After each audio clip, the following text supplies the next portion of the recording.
Apart from foldable phones, the designs of today's best phones haven't really changed all that much over the last decade I have been reviewing them. Each iteration has continually produced bigger phones, which seems to satisfy the appetite of what people crave. Samsung's taking a slightly different approach with the Galaxy S25 Edge, and I'm still not sure it's the right strategy.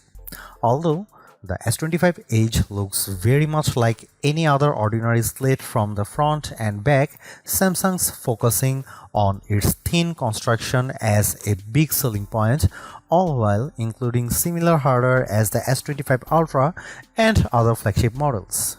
But at the same time, the $1,099 starting cost of the Galaxy S25 Edge, which makes me wonder if the cost is really worth it, especially when the Galaxy S25 Ultra isn't too far off at $1,299. There is also the Galaxy S25 Plus to consider at $999, which offers nearly the same exact hardware. Samsung certainly does make it hard on me to decide if the Galaxy S25 Edge is worth its cost.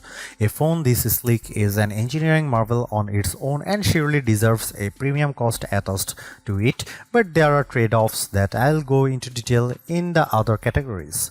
For $1,099, you get a phone with 256GB of storage. Upgrading to 512GB raises the price of $1,219.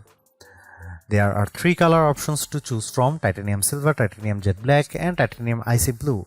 There's a part of me that wishes for a couple of extra choices, especially considering how a phone of this caliber begs to be naked to show off its best asset. Samsung does make an ultra thin case that doesn't add a whole lot of bulk, but it would be nice just to have a couple of extra colors to choose from. The Galaxy S25 Edge is now available globally with up to $630 off in savings with a qualifying trade-in. I am not entirely blown away by this design, but Samsung still deserves some credit on how the Galaxy S25 Edge is significantly thinner and lighter than any phone on the market right now. It's hard to appreciate the Edge's 5.8mm frame unless I put it side by side against a S25 Ultra or iPhone 16 Pro Max. Despite this engineering achievement, there's a part of me that wishes the S25 Edge were thinner.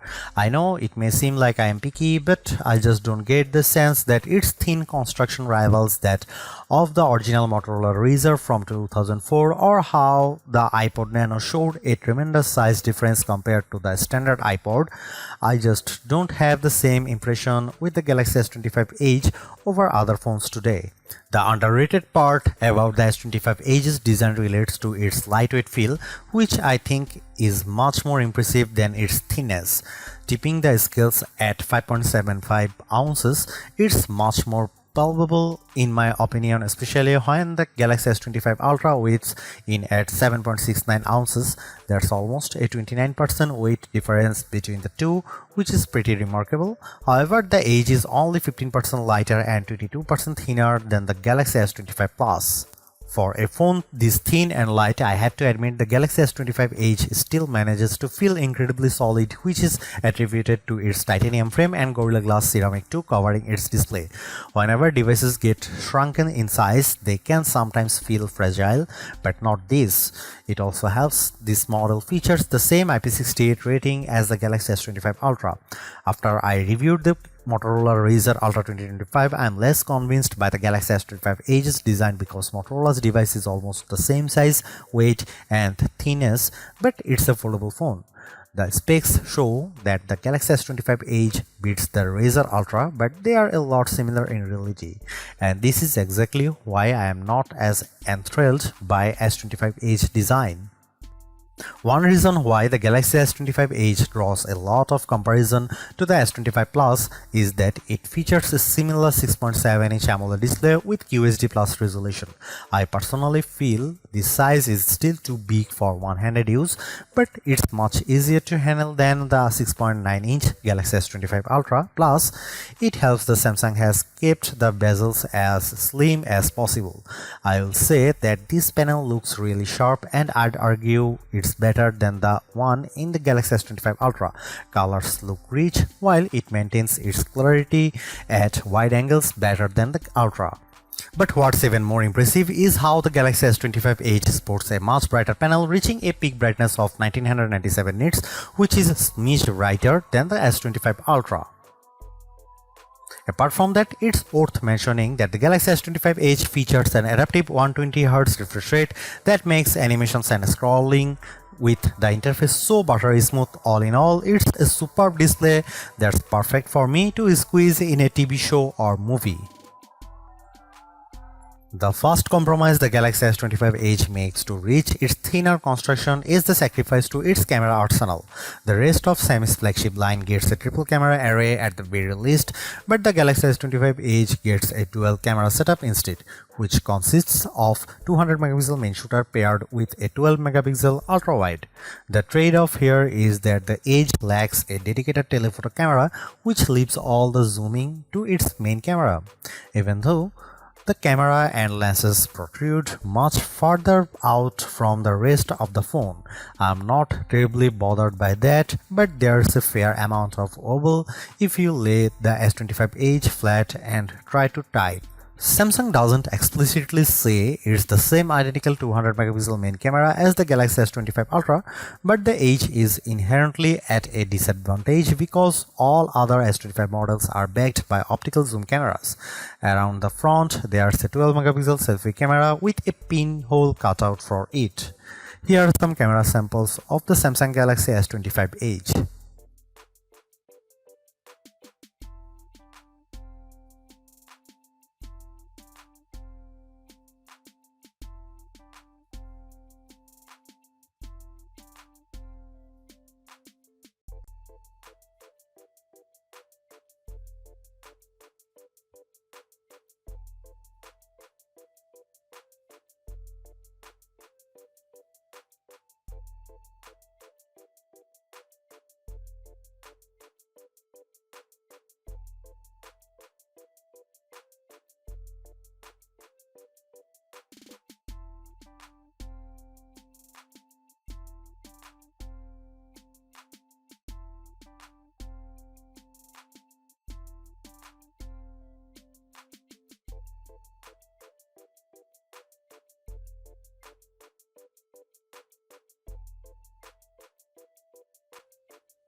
Not only is the Galaxy S25 Edge the thinnest Galaxy S phone to date, it's also one of the most powerful as well, courtesy of its Snapdragon 8 Elite chipset and generous 12GB of RAM.